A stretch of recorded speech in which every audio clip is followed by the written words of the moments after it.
we are in Slough with Azim, the assassin himself. It's good to see you once again on TNN TV. You know, we haven't seen you for a little while. How have you been? Yeah, great. How are you?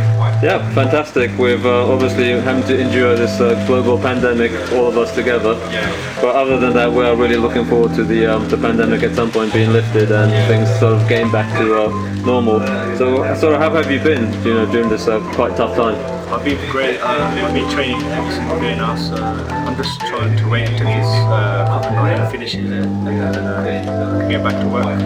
Fantastic. And you know, how do you feel about turning professional, and why now? I feel like it's the right time for me now to turn professional because I think I'm capable of becoming world champion at a young age. I've got the tools to even become a great fighter as well. I've got I can fight any style I want. I've got everything in me, so then I reckon I can take it into the pros. So you felt ready, it was the right time? Yeah, I'm ready. Right, and also the reason you signed with MTK Global, why MTK? MTK is a great management. Everyone's talking about MTK now, how great the management is. It's great that I had the opportunity to sign with MTK. They seem to be, they have a very good family vibe, so it's almost like you feel like they really put the time and the effort for their fighters, so you hopefully... Even my brothers also signed MTK, so it's great that... So it made sense to stay together as brothers. 100%. Of course, and just your favourite moments from your amateur career, because obviously now that you've turned pro, you... There's a lot of great moments I had in amateur. My great moment was when I won my last title, which was the Youth Championship, because when I won that last title, that was my last collection of my amateur career. Also my European gold, which was in Russia. Yes, The silver. I remember that. This is when you beat the Georgian kid, right? Yeah, the Georgian. Yeah, of course. That was probably the greatest day that I can have. Also, I went to Russia alone. I had to deal with everything, the pressure, but then obviously I won the final and I was happy. So it was a very satisfying, so it felt like that was closure, resolution. Yeah. And also considering that the Olympics sort of got postponed or delayed, I suppose indefinitely because of COVID, that must have obviously played its part in your decision. I was going to turn pro in November after the World Championships, but then that got postponed to last year. So Right. now they've changed it to 2021, so that expedited your decision. Yeah, so me and my dad sat down and then thought that we should just turn pro and get started. Right, great. And now that you are a full professional, fully fledged professional, what are your sort of like targets within your first 2 years of? I just want to showcase my skill. I want everyone to know my name, that I'm coming in the lightweight division. I also want to get 10 bouts to show showcase my skill to everyone, show how great I am in the boxing. So you just kind of feel ready that the time is now. Yeah, time is This is a bit of a curveball question. Who are your favourite top 3 British fighters of all time? One is Ahmed Khan. I like hand speed racer. He's the only Pakistani who's the world champion, and he's my inspiration as well from Pakistan. Also Anthony Joshua. Okay, AJ, yeah. Very humble. I like his boxing skills, power. The last one is probably Tyson Fury. Okay, the Gypsy King himself. I also like how he's done a lot for India.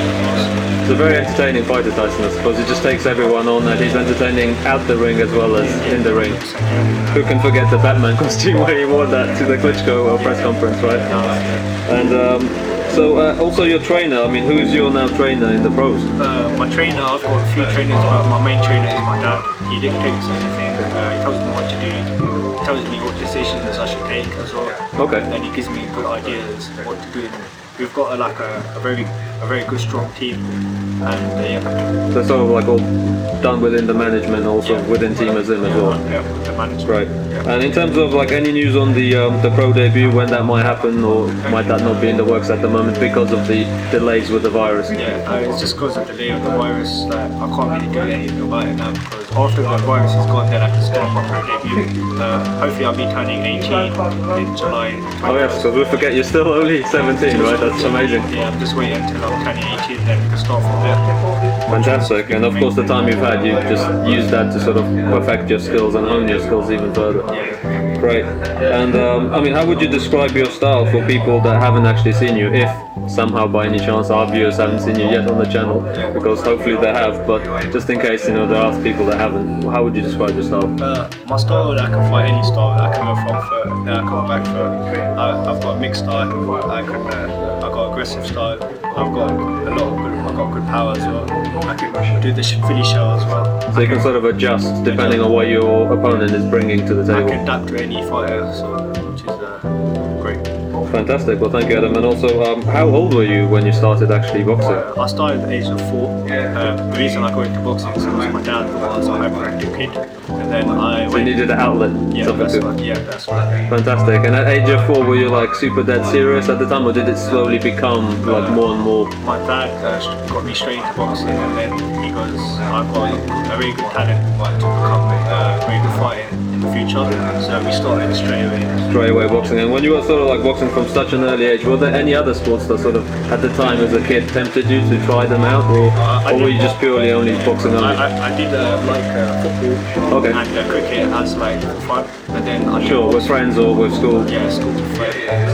Then I took boxing like very serious because boxing is a serious sport. So Of course. And then, of course, I think you pulled your older brother Hassan into boxing also. That's right. And I mean, what can you tell us about your brother's sort of style? he's a more power puncher. He's a very strong fighter as well, and he'll be fighting out welterweight. Okay, so he's fighting in a slightly different weight division than yourself, a bit a higher weight category. That's right. And in terms of we've mentioned Mr. Fury before. Who sort of would you have winning the Fury versus AJ fight? That's been sort of rumored or murmured that it might happen in 2001. I mean, 2021. On my pardon. Yeah, it's a great fight. Both great fighters, great champions.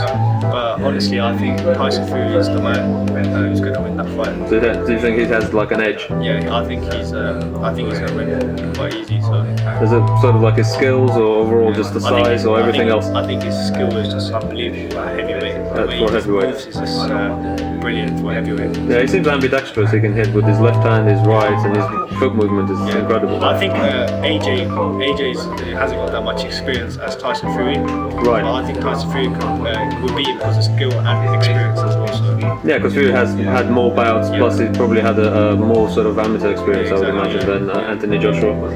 Now, what do you like to do in your spare time when you're not training? Because you do train a lot. So what would you do like in In your my sort spare of... time, my dad always tells me you got to switch off in boxing. So we play the game called chess. Okay. We play about an hour and a half every day, and every day Sundays. And then, So do you play your brother, like Hassan? yeah, we play with my brother, and then I've got also he's my trainer for the chess game called Mosin. Okay. Yeah, he does that for me as well. He teaches me how to play chess. It gets your mind off boxing and then gets your you know what I mean. Because you have to think several moves ahead in chess, right? Like you can't just, It gets your mental strength. Because some chess games can also last a long time, so they become almost like a war of attrition. Yeah, it's like a strategy how to when you fight in boxing you have that strategy to beat the other guy. So in chess you gotta find strategy to win and then place the right places. Sure, and sort of set traps and things Set like that. traps So up, it's kind of like boxing in a way, It's like right? that, yeah. And Also Lomachenko does that as well. So Oh yes, because he likes all these unconventional training techniques, that's like right. juggling balls. I think he does, and he does those reaction boards. reaction bots as well, yeah. Yeah, so that's a very interesting approach to sort of strengthening. Because I guess boxing is a lot mental as well, not just physical, right? So it kind of helps out. Who's better, you or Hassan at chess? Hassan's probably better than me because he's been doing it for Oh, okay, so he's sort of had a bit of a head start, so to say. But are you guys competitive? Like you actually play a lot? he gets a very good game start. So. Right. And if you were like not a boxer, what would you have done instead of sort of boxing? If you were like sort of not into boxing at all, That's a very good question. what would you like to have I didn't done? have the mind to even think about that. So. Okay, so it's a bit of a... I know, sorry, we sprung a difficult / philosophical question, but... I think I'll probably want to go uni and Okay, finish so my sort of education. go down the And education then route. boxing, I just had in my head since the age of 4, so I couldn't get that out of my head. Sure, so you're sort of in love with boxing at such an early age that it's difficult to imagine other things other than them being hobbies, I suppose, Exactly, right? yeah. Great, and in terms of like, do you play or watch any other sport currently at the moment? Yeah, I watch a lot of football. Okay, so you're a football fan. Every day I watch a lot of boxing, I study boxing. I try to get my notepad, trying to get tips what to do. Oh, okay. I watch a lot of Mayweather, how he does a lot of defense. Watch Shakur Stevenson, Lomachenko, how he switches angles. I study boxing. So you can take away a little bit something from each sort of performance / each fighter. I try to get like a few pages out of that, so I'll get like a booklet and then I'll write the tips what I can do. Okay, And I try because use putting it down on paper makes you memorize it easier, So right? yeah, I try using it in my bag session and then I'm using it tomorrow hopefully. Great. And in terms of your sort of favorite fight that you've ever seen, like what's the one fight that you thought, oh my god, this is like an incredible fight? Yeah. Is there one that sticks in your mind? Morales versus Castillo. Okay, the Corrales Castillo fight. Wow. That was probably the best fight I've ever seen. Okay, wow. Because He yeah, was losing and then he came back and that shows how much he wanted that fight. so it's almost like it shows that determination and hunger can overcome sometimes the deficit. 100%, yeah. Wow. Now, the other question I wanted to ask, these are like more sort of personal questions if you don't mind, is do you sort of watch any movies and sort of what's your favorite movie or couple of favorite movies? I like action movies. Okay, action I oriented. like martial arts movie. Okay. I also, my favorite film is Raid. Oh, okay. Raid is one. Yes, this is the all action style film that was built in a tall building, I think it was, right? Yeah, exactly. With what did they shoot it in Philippines or it was somewhere in the Far East? Right, yeah, that's like an incredible visceral movie, and then they had a sequel as well, Raid 2, I think Raid it was. 2 as well, yeah. Yeah, no, that's a great movie. And in terms of also, do you play any like video games or do you enjoy that side of I things? play it here and there, but if I play too much, Oh, okay, so it distracts you away from. it distracts me away from boxing. Like you need a good rest and recovery to get back course. to the next session as well. So, No, I completely understand that. And in terms of, your dad mentioned that you guys were filming something to do with cars tomorrow. yeah, So I was yeah. going to ask, we love cars on the channel. So in terms of if you had one dream or favorite car, Yeah. what would it be, and what color would you have it in? probably my favorite car would be McLaren. Okay, Yeah. McLaren. And what color? I think blue would be great for me. I love Okay. blue, so it'd be my favorite. Nice. And these are like the new McLarens, of course. Yeah, McLarens. not the classic. Yeah, the classics. Yeah. Great. And in terms of music, do you sort of listen to music, and what kind of music do you like? I do listen to music. When I'm training, I listen to Rocky. Okay. So things that sort of get you pumped up and motivated. Motivates me. Great, that's fantastic. No, we definitely feel that. And in terms of just any shout outs to any fans, sponsors, or friends? Shout out to DK, shout out to Khalil Khalid, Tom Joyce, Junior, Mosa, Team Azim, Mabon, me, Azim, and yeah. Fantastic. Well, thank you very much, Adam Azim, the Assassin. We'll look forward to your pro debut. Congratulations with signing with MTK Global, and we'll look forward to seeing you this year and into the next, hopefully, as the global pandemic eases. Thanks a lot, Adam. Thank you. Cheers.